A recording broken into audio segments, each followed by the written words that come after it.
Israeli বাহিনী নৃশংস হত্যাকাণ্ড গণহত্যা পরিচালনা করছে। যদি আজকে তা থামাতে ব্যর্থ হন তাহলে প্রস্তুত থাকুন, দেশে দেশে বিক্ষোভ তৈরি হবে, আন্দোলন তৈরি হবে, সংগ্রাম তৈরি হবে। কোন মুসলিম রাষ্ট্রের রাষ্ট্রপ্রধান ক্ষমতায় থাকতে পারবেন না। বাংলাদেশ সরকারের কাছে দাবি জানাতে চাই, কোন একজন উপদেষ্টা জনগণকে খুশি করার জন্য আপনারা ফিলিস্তিনের পতাকা নিয়ে তাদের পক্ষে ছবি দিবেন, এটুকুই যথেষ্ট হতে পারে না। আজকে বাংলাদেশ রাষ্ট্রকে সিদ্ধান্ত নিতে হবে, ইসরায়েলি সন্ত্রাসী বাহিনীর বিরুদ্ধে কঠোর হুঁশিয়ারি প্রদান করতে হবে। 18 কোটি মানুষের পক্ষ থেকে আমরা বর্তমান সরকারের কাছে সেই দাবি জানাতে চাই। সংগ্রামে উপস্থিতি সবাইকে জানাই সংগ্রামী সালাম, আসসালামু আলাইকুম।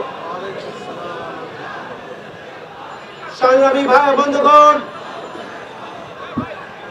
ওই মানবতা বিরোধী গণহত্যাকারী নেতানিয়াহুর ইসরায়েলি রাষ্ট্র ওই মধ্যপ্রাচ্যের বিস্ফোরা হিসাবে বছরের পর বছর জুড়ে যুগের পর যুগ ধারাবাহিকভাবে ফিলিস্তিন এবং বাইতুল আকসাকে নিয়ে একের পর এক চক্রান্ত, ষড়যন্ত্র এবং সন্ত্রাস সৃষ্টি করে চলেছে। সংগ্রামী ভাই বন্ধুগণ, আজকে পাখির মতো গুলি করেই শুধু মানুষ হত্যা নয়, আকাশের উপর থেকে শক্তিশালী বোমা নিক্ষেপ করে মানুষগুলোকে ছিন্ন ভিন্ন করে দেওয়া হচ্ছে।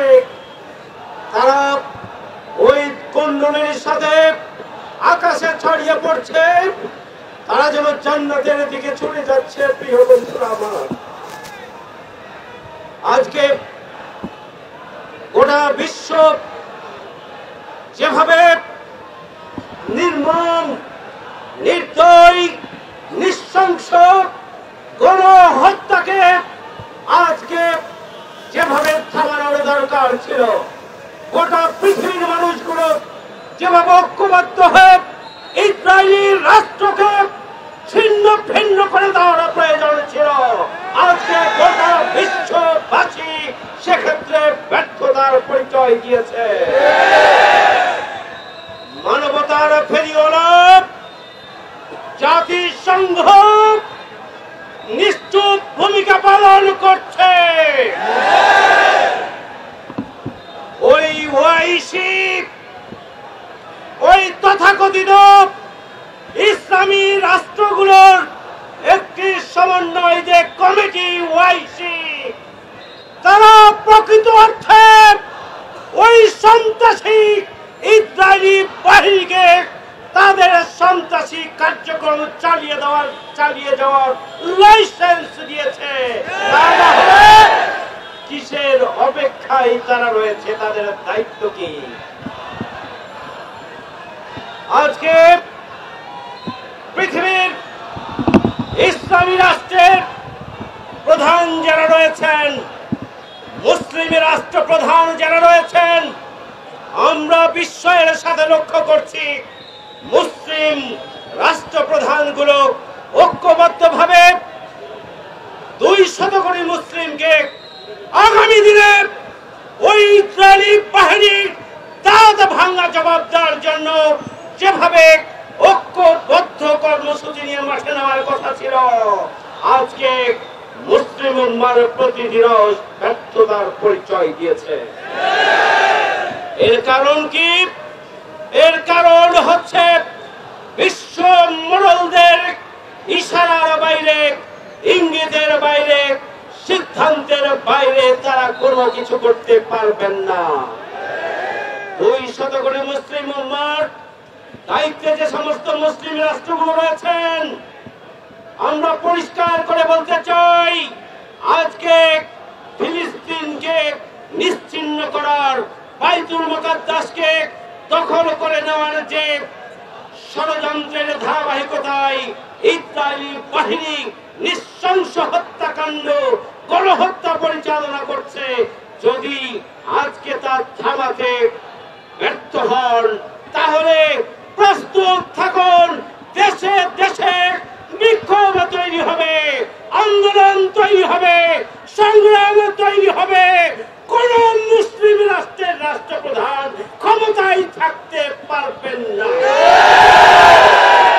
সেই ধরনের করুণ পরিণতির জন্য অপেক্ষা করুন।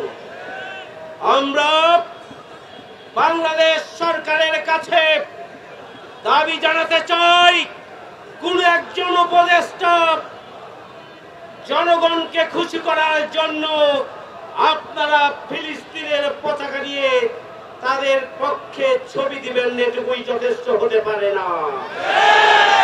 আজকে বাংলাদেশ রাষ্ট্রকে সিদ্ধান্ত নিতে হবে এবং ইসরায়েলি সন্ত্রাসী বাহিনীর বিরুদ্ধে কঠোর হুঁশিয়ারি প্রদান করতে হবে। 18 কোটি মানুষের পক্ষ থেকে আমরা বর্তমান সরকারের কাছে সেই দাবি জানাতে চাই। আমরা সরকারের কাছে দাবি জানাতে চাই, অবিলম্বে জাতিসংঘের কাছে লিখিতভাবে জানান, জাতিসংঘ চুপ করে আছে কেন, আমরা তার জবাব চাই। জাতিসংঘ কেন নিন্দা প্রস্তাব আনতে পারছেন না? জাতিসংঘ ব্যর্থতার পরিচয় দিয়েছেন। আমরা ধিক্কার জানাই, আমরা নিন্দা জানাই, আমরা বিক্ষুব্ধ। গোটা পৃথিবীর 200 কোটি মানুষ বিক্ষুব্ধ। জাতিসংঘের কর্ণকুহরে 200 কোটি মানুষের হাজারি আর ফিলিস্তিনির নির্যাতিত নিপীড়িত সেই অসহায় নারী পুরুষের আত্মচিৎকার কেন জাতিসংঘের কর্ণকুহরে পৌঁছায় না? আমরা জানি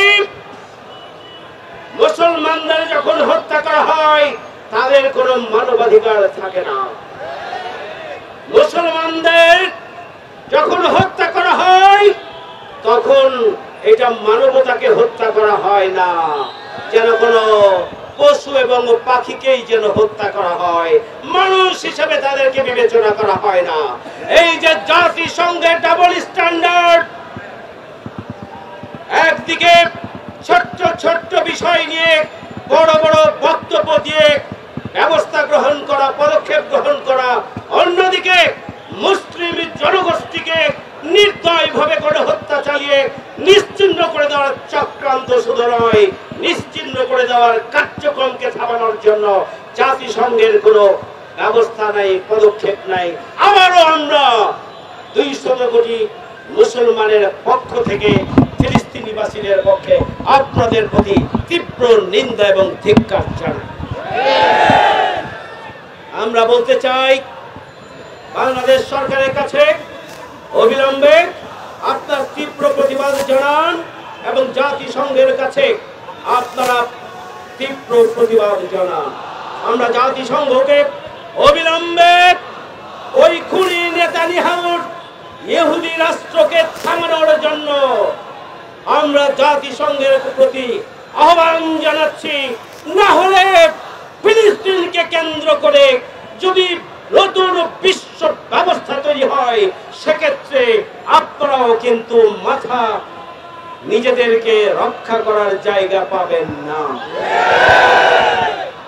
আল্লাহর রাসূলের যে ভবিষ্যৎবাণী, ইহুদিবাদী রাষ্ট্র ইসরায়েল ধ্বংস হয়ে যাবে ইনশাআল্লাহ, আর ফিলিস্তিন, গাজা এবং রাফা সহ বাইতুল মুকাদ্দাস এটিকে নিশ্চিহ্ন করে দেওয়ার যে চক্রান্ত, সেই চক্রান্তই ব্যর্থতায় পর্যবসিত হবে এবং আগামী দিনে নতুন যে পৃথিবী তৈরি হবে, নতুন যে বিশ্ব ব্যবস্থা গড়ে উঠবে, সেই বিশ্ব ব্যবস্থার রাজধানী হবে বাইতুল মুকাদ্দাস, বিশ্ব ব্যবস্থার রাজধানী হবে ফিলিস্তিন। সুতরাং ইসলাম বিরোধী শক্তি, ওই ইহুদিবাদী দোসররা, যাদের শক্তি এবং সামর্থ্য নিয়ে ইহুদিরা আজকে ফিলিস্তিনের ষড়যন্ত্র করছেন, আমরা তাদের কাছে পরিষ্কার করতে চাই, ফিলিস্তিনকে আপনারা অস্তিত্বহীন করে নিশ্চিহ্ন করতে পারবেন না। ইনশাআল্লাহ আপনারাই নিশ্চিহ্ন হবেন, আপনারাই শেষ হয়ে যাবেন। আপনাদেরকেই, ইসরায়েলকেই পৃথিবীর মানচিত্রে খুঁজে পাওয়া যাবে না। সংগ্রামী ভাইয়ের আমার, আমাদের clear statement that Israel is the enemy of humanity. Israel enemy of human rights. Israel enemy of Muslim Ummah. Israel enemy of human mankind. So build a strong resistance against Israel. আমরা ইনশাআল্লাহ শক্তিশালী প্রতিরোধ গড়ে তোলার মধ্য দিয়ে ইসরায়েলের চক্রান্তকে আমরা রুখে দেব। বাংলাদেশ থেকেই তার যাত্রা শুরু হবে এবং বিশ্বব্যাপী মুসলিম উম্মাহ ঐক্যবদ্ধ হয়ে ফিলিস্তিনকে রক্ষা করবে এবং ইসরায়েলি রাষ্ট্রের বিরুদ্ধে তীব্র প্রতিরোধ গড়ে তুলবে ইনশাআল্লাহ। আহ্বান জানিয়ে আমার কথা এখানে শেষ করছি। আল্লাহ হাফেজ। বাংলাদেশ জিন্দাবাদ, বাংলাদেশ জিন্দাবাদ।